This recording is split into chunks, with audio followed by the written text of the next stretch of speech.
खिरती है मानो जैसे अमृत धारा।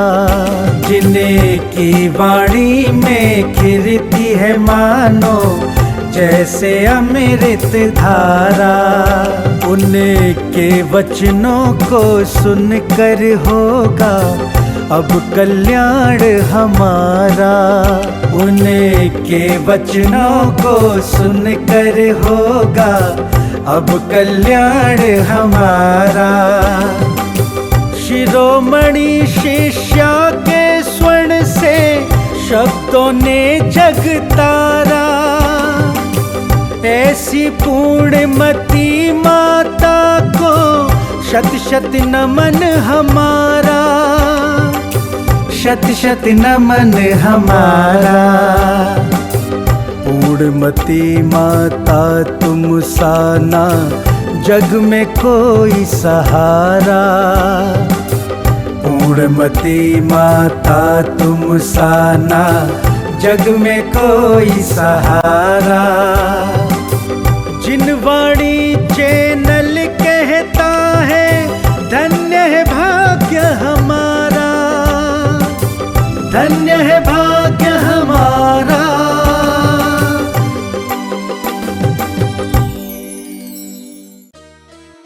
इस कार्यक्रम के पुण्यार्जक हैं सेठी छाबड़ा परिवार निवासी गुवाहाटी एवं कोलकाता, स्वर्गीय श्री कंवरी लाल जी सेठी एवं स्वर्गीय श्री सुमेरमल जी छाबड़ा की पुण्य स्मृति में श्रीमती रतनमणि देवी सेठी, श्रीमती इंदिरा देवी छाबड़ा, श्रीमती प्रीति, श्री सुरेंद्र जैन सलोनी, श्रीमती रिया, श्री सिद्धांत जैन, श्रीमती मोनिका, श्री अजीत जैन, आयुषी, अर्नव, श्रीमती रितिका, श्री विनीत जैन, विवान, देवर्ष, पुत्री एवं दामाद श्रीमती ऋतु, श्री सुधीर चूड़ीवाल, दोहित्र, ऋषित, हार्दिक, इंदिरा लॉजेस, वेयर हाउसिंग और logistic park Guwahati, computer vision work, विवरण घर Guwahati, Navkar www.navkargroup.in, aluminium framework प्रणाली, कॉलम बॉक्स, शटरिंग खिड़की प्रणाली और वास्तु उत्पादों के निर्माता कोलकाता।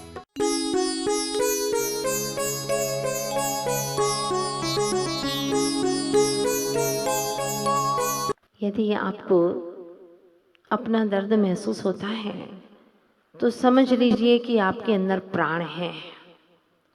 और अगर दूसरों का दर्द महसूस हो रहा है तो समझ लेना कि आप एक अच्छे इंसान हैं। आमतौर पर हर व्यक्ति अपने दर्द को तो महसूस कर लेता है मोह की वजह से, लेकिन दूसरे के दर्द को एहसास नहीं कर पाता। इंसानियत आना बहुत मुश्किल है। थोड़ी सी परेशानी अपने जीवन में मान ली है, नहीं मान ली तो वह भयाक्रांत हो जाता है। यही नहीं, वह अपना आपा खो बैठता है। किंतु संसार में कुछ गिने चुने ज्ञानी जीव हैं जो विकट परिस्थितियों में भी संयमित और संतुलित अपने आप को बनाए रखते हैं। मार्ग भी बहुत अलग है अज्ञानियों का और ज्ञानियों का। अज्ञानी का मार्ग है कुछ कर लो, नहीं करोगे तो क्या होगा, और ज्ञानी का मार्ग है कुछ नहीं करना, क्योंकि तुम करके भी कुछ नहीं कर सकते हो। पूछना चाहती हूँ, कुछ करना आसान है या कुछ न करना आसान है?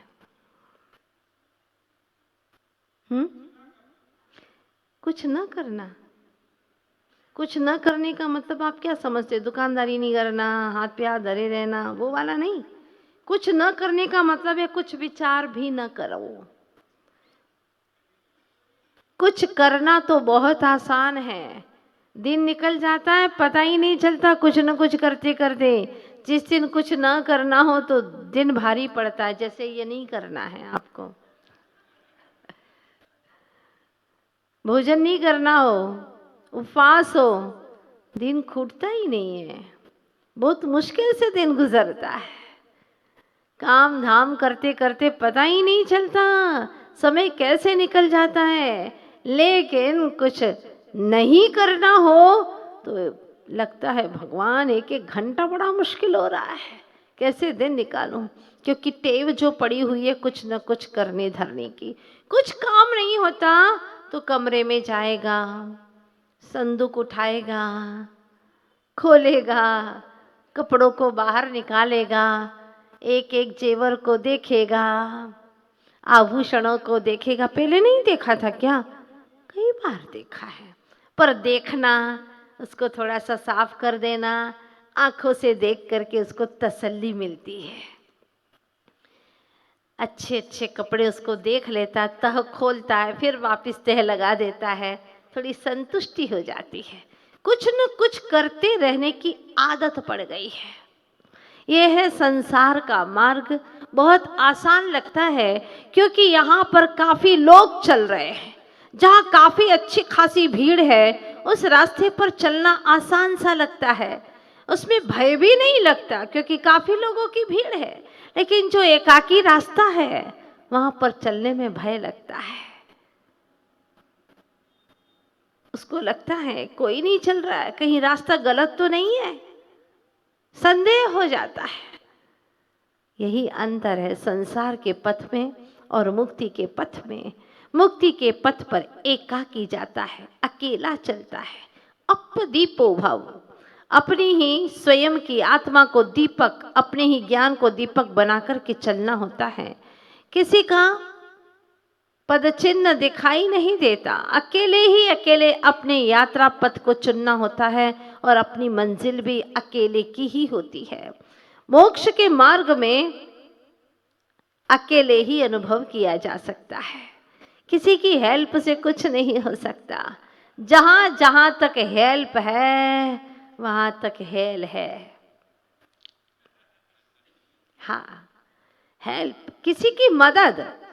आचार्य जी ने लिखा है, मदद भी मद को द यानी देने वाली होती है। उसको माना जाता है मदद देने वाले को। देखो, हम नहीं होते तो क्या करते, हमने समय पर तुम्हें मदद दे दी, हाँ इसीलिए सब कुछ हो गया, नहीं तो क्या करते अकेले अकेले। मदद भी मद को देने वाली है। तो जहां तक हेल्प है, वहां तक हेल है, नरक है, नरक है। एक नगर में हम पहुंचे थे, वहाँ आजकल अंग्रेजी बोलने की फैशन तो है ही। हाँ, पढ़ी लिखी तो थी नहीं, अंग्रेजी में कुछ भी नहीं जानती थी, लेकिन उसने कहा, माता जी आज हमारे यहाँ पर चौका लगने वाला है और हेल कराने के लिए बहुत सारी महिलाओं को भी बुलाया है। हेल कराने के लिए मतलब नरक बनाने के लिए। जहां ज्यादा भीड़ भाड़ होगी वो क्या है, नरक ही है। जहां एकाकी है वह नरक से ऊपर उठ गया, एकाकी मुक्ति का राही बन गया। उसने जो कहा था, हम सोचने लगे कथनचित सच भी कह रही है। हेल कराने के लिए आ रहे हैं मतलब नरक बनाने के लिए ही आ रहे हैं।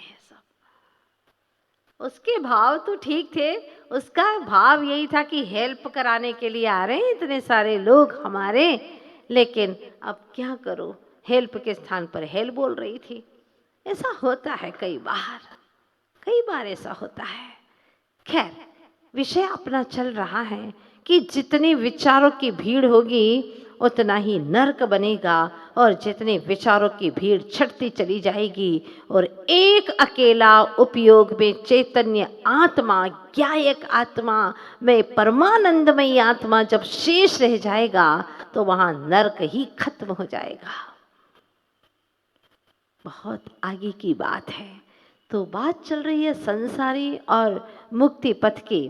संसार में कहते हैं कुछ कर लो, और मोक्ष मार्ग में कहते हैं कुछ करना नहीं, सोचना भी नहीं, माँ चिट्ठ माँ चंप माँ चिंत, बोलना नहीं, कुछ करना नहीं, चिंतन भी करना नहीं। आज तो कुछ चिंतन में आ ही नहीं रहा है, तो टेंशन की क्या बात है, वो भी तो एक तरह का टेंशन है। ये भी टेंशन क्योंकि आज कुछ चिंतन हुआ ही नहीं, छोड़ दो।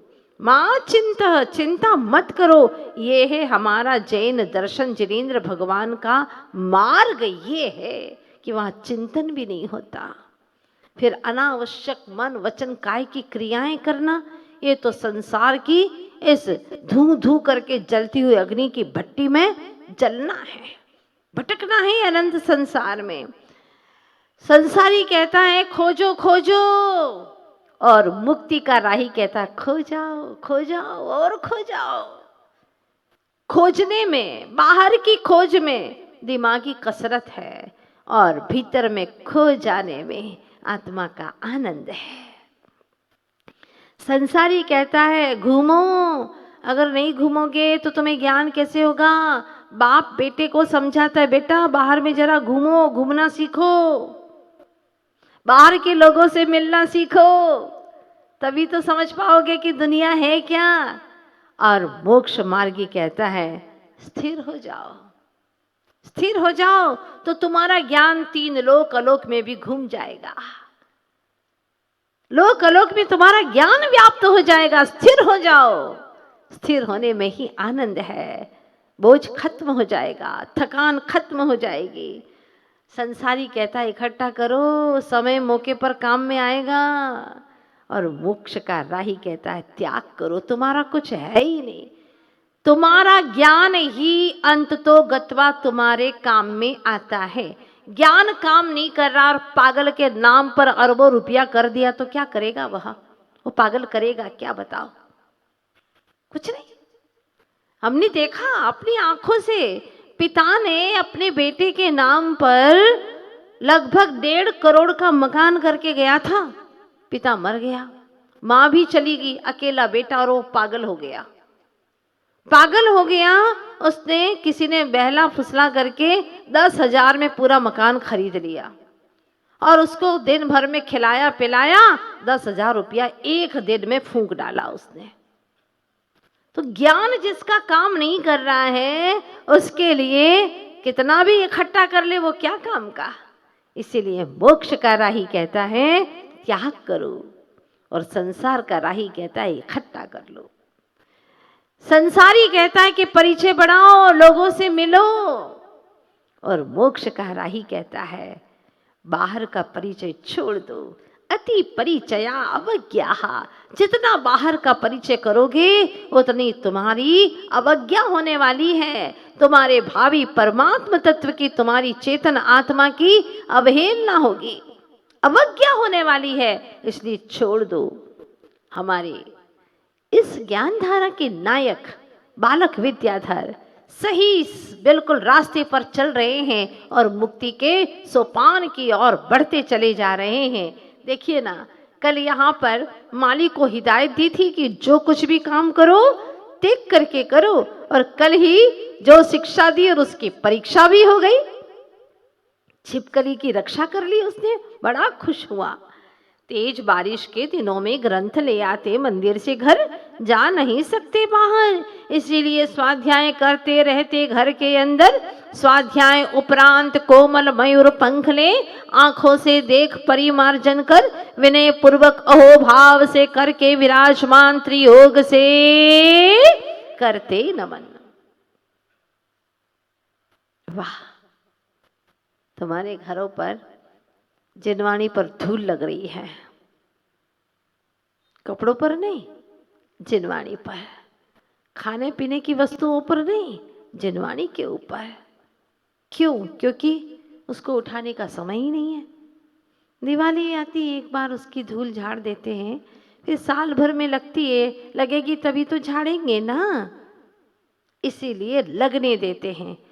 ग्रंथ को उठाने का समय नहीं है, क्योंकि ग्रंथों को पढ़ने के लिए कोई रुचि नहीं है। लेकिन बालक विद्याधर देखिएगा, नित्य प्रतिदिन स्वाध्याय करते हैं और कमल मयूर पंख ले, आंखों से देख करके परिमार्जन करके अच्छे से विनय पूर्वक अहोभाव से विराजमान करते हैं। मात्र वाचन नहीं, पाचन की भी, उच्चारण ही नहीं, उच्च आचरण की भी, चर्या नहीं, चर्चा नहीं, चर्या की भी प्यास जगी। ग्रह विरक्ति का भाव, किंतु गुरु सानिध्य का अभाव खलता रहता मन में। उनके मन में भाव आ गया कि कब घर से विरक्त हो जाऊं, लेकिन गुरु का सानिध्य नहीं मिल पा रहा है ऐसा जो चाहिए। प्रतिकूल क्षणों में चिंतन धारा में डूबते, अंतस में किसी के प्रति उद्वेग नहीं लाते वचन में। सच बात है, जीवन में कड़वे क्षण भी आते हैं और मीठे क्षण भी आते हैं। कई बार अपनों से ही कड़वे घूंट पीना पड़ता है, तो कभी परायों से। ये तो जीवन में सिलसिला अपने ही कर्मों के कारण से चलता रहता है, लेकिन आप कड़वी गोली को बहुत जल्दी कटक जाते हैं और मीठी चॉकलेट को खूब चबा चबा कर रस ले ले करके खाते हैं। इसी तरह जीवन में भी अगर बुरे समय हो तो उसको जल्दी भूल क्यों नहीं पाते। जैसे कड़वी गोली को जल्दी से गुटक लेते हैं, ऐसे ही उसको जल्दी से भूल क्यों नहीं जाते और अच्छे समय का आनंद क्यों नहीं ले पाते। चातुर्मास पर चातुर्मास कर लेते, लेकिन भीतर में कोई परिवर्तन नहीं आता है, कषायों में मंदी नहीं आती, तत्व ज्ञान नहीं झलकता। आखिर ऐसा क्यों होता है, जरा सोचिएगा। पर ये उद्वेग नहीं लाते वचन में। जिसको अपना इतिहास बनाना है, ऐसे लोग इम्तिहान से कभी डरते नहीं हैं। आते हैं जीवन में कई छोटी बड़ी चोट आती है, लेकिन उससे वो घबराते नहीं हैं। तो ध्यान रखिएगा, इतिहास बनाने वाले कभी इम्तिहान देने से घबराते कतराते नहीं हैं, बल्कि जितना अच्छे से इम्तिहान देंगे उतना ही इतिहास बनता चला जाएगा। बात समझने की है। और यहाँ रात घनी होती जा रही है, नींद आंखों से दूर होती जा रही है। किसकी नींद, किसकी दूर होती जा रही है? बालक विद्याधर की नहीं, माँ श्रीमती की। आगे सुनिएगा। बोले धीरे से मल्लप्पा, क्यों नींद नहीं आ रही है? पूछा मल्लप्पा जी ने। किससे? श्रीमती से। द्वार खुले हैं स्वामीन, आंखें प्रतीक्षित है, नींद भला कैसे आ सकती है? गए हैं पंच कल्याणक में, विद्याधर अभी तक लौटे नहीं है। हृदय की धड़कनें बढ़ती जा रही है, अभी तक विद्या लौटे नहीं है, पंच कल्याणक में गए हैं, कैसे नींद आएगी? बेटा घर पे आया नहीं है, द्वार खुले हैं। कक्ष में था गहन सन्नाटा, किंतु विद्या की एक एक प्रवृत्ति रह रह कर याद आ रही है कि गुरु दर्शन को मीलों पैदल जाना, ध्यान स्वाध्याय करना, माता पिता के कार्यों में सहयोग करना, दया करुणा परोपकार के भाव, निरी वृत्ति, निर्मल स्वभाव, विचारों की कतार लगी हुई थी। पल के झपकने का इतने में ही कदमों की आहट सुन आई। द्वार तक बोले चरण छूकर, माँ माँ मैं आ गया, माँ मैं आ गया। सुनते ही माँ की श्वासों का प्रवाह सहज हो गया।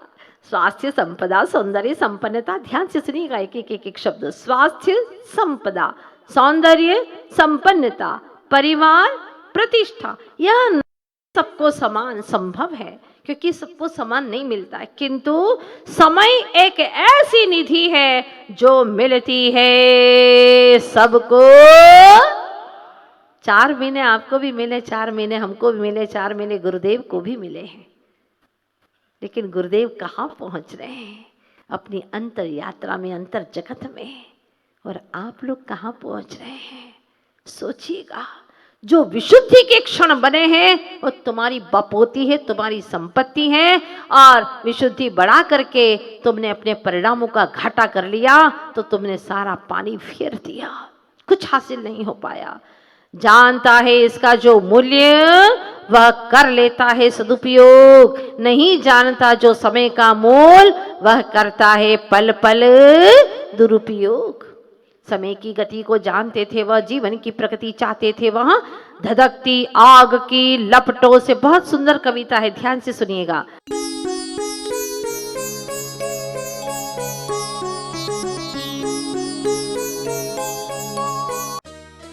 इस कार्यक्रम के पुण्यार्जक थे सेठी छाबड़ा परिवार निवासी गुवाहाटी एवं कोलकाता, स्वर्गीय श्री कंवरी लाल जी सेठी एवं स्वर्गीय श्री सुमेरमल जी छाबड़ा की पुण्य स्मृति में श्रीमती रतनमणि देवी सेठी, श्रीमती इंदिरा देवी छाबड़ा, श्रीमती प्रीति, श्री सुरेंद्र जैन सलोनी, श्रीमती रिया, श्री सिद्धांत जैन, श्रीमती मोनिका, श्री अजीत जैन, आयुषी, अर्नव, श्रीमती रितिका, श्री विनीत जैन, विवान, देवर्ष, पुत्री एवं दामाद श्रीमती ऋतु, श्री सुधीर चूड़ीवाल, दोहित्र, ऋषित, हार्दिक, इंदिरा लॉजेस, वेयर हाउसिंग और logistic park Guwahati, computer vision work, विवरण घर Guwahati, Navkar www.navkargroup.in, aluminium framework प्रणाली, कॉलम बॉक्स, शटरिंग खिड़की प्रणाली और वास्तु उत्पादों के निर्माता कोल